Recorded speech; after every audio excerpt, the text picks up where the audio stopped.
수요일마다 저희와 함께 하시는 최재성 전 청와대 정무수석 오늘도 나오셨습니다. 안녕하십니까? 안녕하세요. 네, 지금 유튜브로 영상이 생중계되고 있습니다. 표창원의 뉴스 하이킥 유튜브에서 검색하시면 되고요. 여러분께서 실시간으로 남겨주시는 소중한 댓글 저희가 다 확인을 하고 있으니까 많은 참여 부탁드리겠습니다. 최 수석님, 아무래도 이것부터 여쭤봐야 될 것 같습니다. 지금 민주당이 소위 말하는 586 용태론 다시 불거지면서 상당히 좀 시끄러운 상황이고요. 특히 박지현 비대위원장이 이야기를 했기 때문에 많은 지금 논란이 생기는데, 수석님 이 문제 어떻게 보고 계십니까? 저는 뭐 애당초 제가 이제 정치를 그만두겠다고 했을 때도 586 용태론이라는 것은 네. 사실은 좀 모호하다. 그래서 각자가 판단할 문제다. 그리고 가령 이제 총선을 통해서 경쟁력이 없거나 네. 혹은 또 문제가 있는 586들을 자연스럽게 대안을 갖고 교체를 해나가는 것이 가장 순리적이면서도 네. 의미가 있는 방식이거든요. 그런데 그냥 개념도 모호한데 그냥 무조건 용태라 그러면 이 기준을 어떻게 또 설정을 할 것이며 네. 더더군다나 지금 시점에서 그것을 끄집어낸다는 것이 무슨 의미가 있느냐 이런 생각입니다. 네. 예, 그런 가운데 뭐 사과로 선거를 이길 수 없다. 왜 자꾸 사과만 하느냐 이런 얘기도 나오고 있고요. 다만 대선 패배 이후에 국민께 사과드리고 우리가 잘못했습니다라고 하셨으면 그 이후에 새 신책이 나오고 새로운 모습을 보였으면 안 그럴 텐데 그게 안 나오니까 어쩔 수 없이 또 사과를 할 수밖에 없지 않았느냐 이런 시각도 있거든요. 어떤 새 신책 지금 민주당이 필요하다고 보십니까?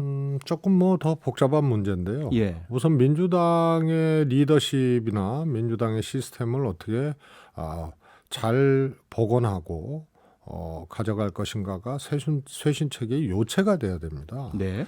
그리고 통상 이제 선거를 앞두고 뭐 혁신이나 쇄신을 얘기하는데 그것은 이제 선거를 잘 치러내기 위해서 인적 혁신이라든가 시스템 혁신을 이제 해나가는 거고요. 근데 네. 지금 대통령 선거가 끝났잖아요. 또 지방선거는 이제 일주일 앞으로 다가왔잖아요.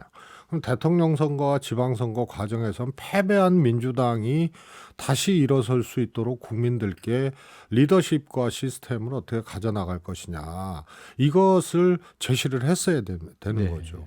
근데 그게 그래도 어렵거든요. 근데 그것 없이 이제 사과만 거듭하다 보니까 네. 사과를 거듭한다는 것은 민주당이 뭐 국민들의 사랑을 못 받고 뭔가 안 되고 있으니까 계속 사과하는 거거든요. 그렇죠. 그러면 이제 점점 더 대책이 미비한 정당으로 그렇게 국민들이 받아들일 수밖에 없죠. 네.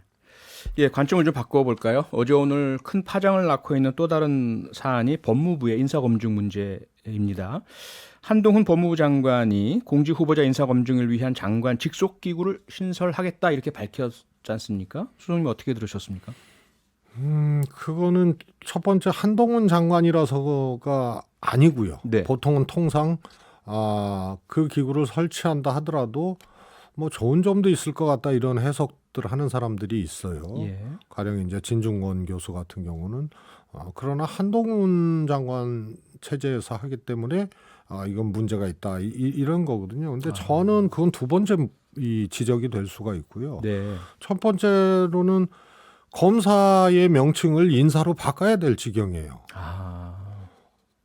그렇잖아요. 지금 네. 청와대를 보면은 민정수석실과 인사수석실을 없앴거든요. 그렇죠. 그런데 공직기강 비서관이 이 인사 이제 뭐 법무부든 뭐 이런 데서 인사 검증을 하게 되면 공직기강 비서관이 이것을 취합을 하게 돼 있고 그 다음에 인사수석을 없애겠고 인사비서관이 있단 말이에요. 그럼 네. 정무적 판단 등등등을 해서 대통령께 이제 보고하고 해야 된단 말이에요. 근데 인사비서관 검사 출신, 공직기강 비서관 검사 출신, 그다음에 법무부 장관 검사 출신, 네. 인사권자 검사 출신, 또 청와대 내에 이런 비서관 인사나 뭐 이런 등등등 또 선임 등등등에 가장 영향을 미치고 직분을 하고 있는 게 총무비서관이에요. 네. 총무비서관 검사.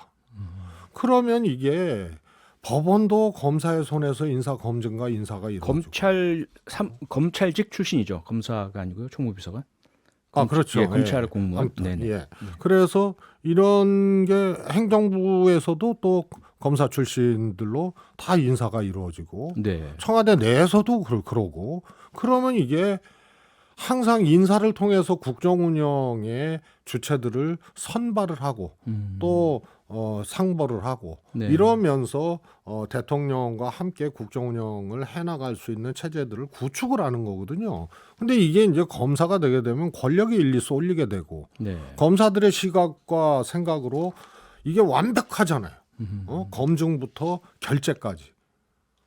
이 100% 검사들의 손에 의해서 대한민국 인사가 이루어진다는 거는 이건 이제 무소불위의 검사보다 네. 이제 무소불위의 인사가 검사가 돼버린 거예요. 그래서 검사 대신 이제 이 직책을 인사로 바꿔야 될 지경이 된 거죠. 네. 이건 있을 수 없는 일입니다. 예. 그런데 대통령실 또 국민의힘에서는 지금 그 자리에 있는 사람을 보지 말고 제도를 봐달라 이러면서 미국의 경우에 FBI가 인사검증을 하고 있고 그와 유사하다 이런 얘기를 하지 않습니까? 뭐 좋습니다. 그 대신 이것을 취합하고 영향을 미칠 수 있는 게 공직기강 비서관 아니에요. 예. 예? 그래서 경찰도 하고 뭐 법무부도 하고 좋은데요. 공직기강 비서관이고 인사권자가 또 검사 출신 대통령이에요. 네. 그래서 이게 처음부터 끝까지 밑에서 뭐 경찰도 하고 뭐 법무부도 하고 어쩌고 저쩌고 해도 네. 법무부가 인사검증의 키를 갖고 있게 돼 있죠. 그래서 경찰이나 여기는 이제 들러리가 되는 거고. 그러면은 이것이 어디로 모이냐? 네. 청와대로 모이게 돼 있어요. 검증 결과가. 누구한테? 검사 출신 공직기강 비서관한테. 네. 그다음에 이걸 가지고 같은 검사 출신 인사 비서관하고 정무적 판단이라든가 종합적인 판단들을 하게 되고 그러면 공직기강 비서관하고 인사 비서관이 다 하게 되는 거예요. 그러면 그게 어디로 가느냐? 검사 출신 대통령한테 가는 거예요. 네. 그래서 제가 청와대 내에서는 왕비서관이 탄생할 수밖에 없다. 비서관급에서. 네. 그래서 수석 두 인사수석과 민정수석을 없애는 대신에 왕비서관을 탄생시키면서 그나마 수석과 비서관이 있으면은 인사의 경우에는 네. 수석하고 비서관이 논쟁도 하고 견제가 예? 되고 이렇게 또 의견도 교환하고 이렇게 되는데요. 아예 수석이 없어버리고 이게 대통령한테 가는 거예요. 그러니까 왕비서관이 나오는 거죠. 네. 그리고 한동훈 법무부 장관은 비정상적으로 권력이 과도화되는 거죠. 그 뭐 검찰 지휘권이 있죠. 네. 그 다음에 뭐 각종 조직 지금 부활시킨다고 하죠. 그 다음에 또 이 인사의 검증 이 권한이 있잖아요. 네. 감찰권이 있죠. 그래서 이게 굉장히 이제 괴물이 탄생하는 거고 비정상적이 되고 그러면은 국정 운영에 아주 기본적인 인적 풀들을 선발해내고 또 가동하고 운영하는 것이 비정상적으로 갈 수밖에 없어요. 네. 지금 그 말씀을 이렇게 좀 요약하면 결과적으로 민주당이 지적하고 비판을 했던 검찰 공화국이 되고 한동훈 법무부 장관은 소통령이 되고 이렇게 되는 건가요? 저는 애당초 네. 대선 때도 뭐 민정수석 없애겠다고 했을 때도 그랬고 네. 그다음에 윤석열 당선인 당선 후에도 그랬고 이거는 그냥 무소불위의 수사 기소권을 갖고 있었던 검찰이 네.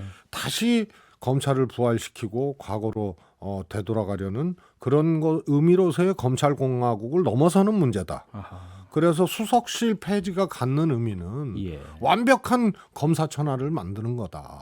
그래서 검찰의 수사기소권을 넘어서는 대한민국의 국정 운영이나 일종의 대통령의 통치행위죠. 네.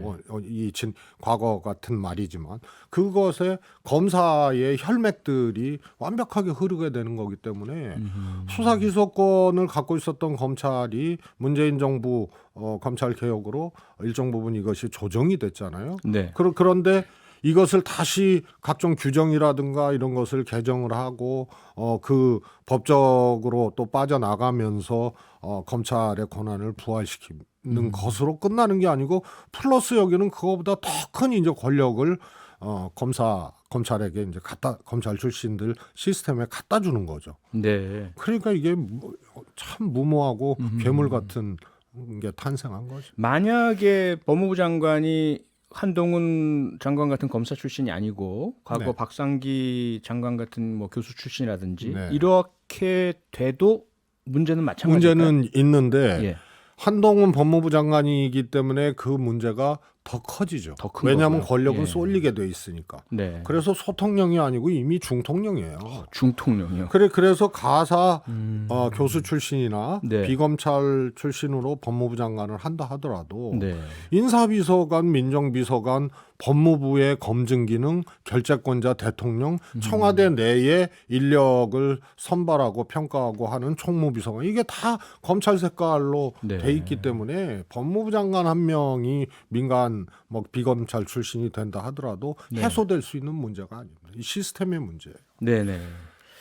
취임 이제 일주일밖에 안 됐는데 소통령에서 중통령으로 이렇게 권한과 세력 힘이 커졌다면 앞으로 그러면 훨씬 더 커질 우려가 또 있겠네요. 그게 이제 권력의 미묘함이죠. 네. 그런 경우에 통상 이 시종일관 좋은 결과를 한동훈 법무부 장관과 같은 위치에 섰던 사람들이 네. 결과를 그렇게 좋게 갖고 가는 경우는 없다고 보죠. 네. 혹시 그러면 소장님께서 제안하실 만한 대안이 있을까요? 인사검증. 뭐 제안해봤자죠. 이미 이렇게 됐는데. 네. 그래서 그거는 뭐 이 논쟁 과정에 있거나 검토 과정에 있다면 네. 제안을 하는 것도 뭐 의미가 있지만 네. 이미 그렇게 해버린 것을 아하. 그래서 뭐 검사 천하도 천하지만은 네. 견제와 균형의 원리라는 이 교과서적이면서도 참 이뤄내기 힘들면서도 예. 진리와 같은 이 기준이 가장 원시적이고 무모한 형태로 지금 파괴돼 버린 거예요. 네. 그런데 여기서 무슨 제안을 합니까? 아하. 근데 이제 한간에 다른 목소리도 있습니다. 한동훈 법무부 장관이 어쨌든 지금 취임 일주일밖에 안 됐고 상당히 강직한 검사 출신이고 한번 맡겨보고 일을 하도록 기회를 주는 게 어떠냐. 그리고 나서 좀 보자. 이 부분은 어떻게 보세요? 대한민국은 뭐 부족 사회 권력이 아니거든요. 예. 그래서 이미 민주주의가 진척되고 또 삼권 분립이 엄연하고 또 그 과정에서 여러 가지를 거치면서 그래도 국민들이 기본적인 어떤 안목이나 네. 경험치들을 갖고 있는 나라예요. 그런데 그냥 맡겨보자라는 것은 네. 그건 옛날 원시적인 얘기죠. 그리고 이미 어떻게 될 것인가 국민들이 불안하면서도 예측은 하고 있어요. 다만 허니문 기간이니까 예. 그냥 계시는 거죠. 그래서 저는 보통 대통령 선거 말고 지방선거나 그 총선은 그 권력에 대한 평가적 투표라고 하잖아요. 네. 그런데 그래서 기다려주는 거죠, 국민들이. 예. 근데 이번 경우에는 벌써 한두 가지가 아니거든요. 그래서 국민들 마음속에 생각 속에 있을 거예요. 야, 이거 이상하다. 아하. 그래서 이럴 때는 빨리 회초리를 들어주고 네. 견제의 카드를 국민들이 뽑아줘야 돼요. 그래서 과거의 패턴하고는 다르죠. 네. 초기에 기다려보고 바라보고 이러다가 잘 못하면은 심판 선거를 하고 예. 이러기에는 너무 지금 무모하고 무지막지하게 하는 거기 때문에 뭐 외람된 민주당 입장에서는 또 죄송스러운 말씀일 수도 있지만 네. 이거는 정권 초의 허니문 대신에 앞길이 뻔한 거기 때문에 견제의 카드를 위대한 국민들이 이거는 저는 보여줘야 된다고 봅니다. 근데 만약에 지금의 여론조사 추세대로라면 그 국민들의 어떤 반응과 마음의 표시는 회초리가 아닌 방향으로 나갈 수 있을 것 같고 그러면 조금 다른 메시지가 나갈 수 있겠다는 생각이 드네요. 오늘 뭐 여기까지 시간이 다 됐네요. 국민들이 말씀드리다가. 두 가지가 다 있는 상태죠. 그렇죠. 그러니까 네. 파격적인 허니문 밀어주기가 아니에요. 네. 지켜봐야 되겠네요. 그래도 알겠습니다. 허니문은 허니문이. 허니문은 허니문 기간이고요. 알겠습니다. 오늘 정치 프로파일링 여기까지 하겠습니다. 최재성 전 정무수석과 함께했습니다. 수고하셨습니다. 감사합니다. 평일 저녁 6시 5분에 여러분을 찾아갑니다. MBC 라디오 표창원의 뉴스 하이킥.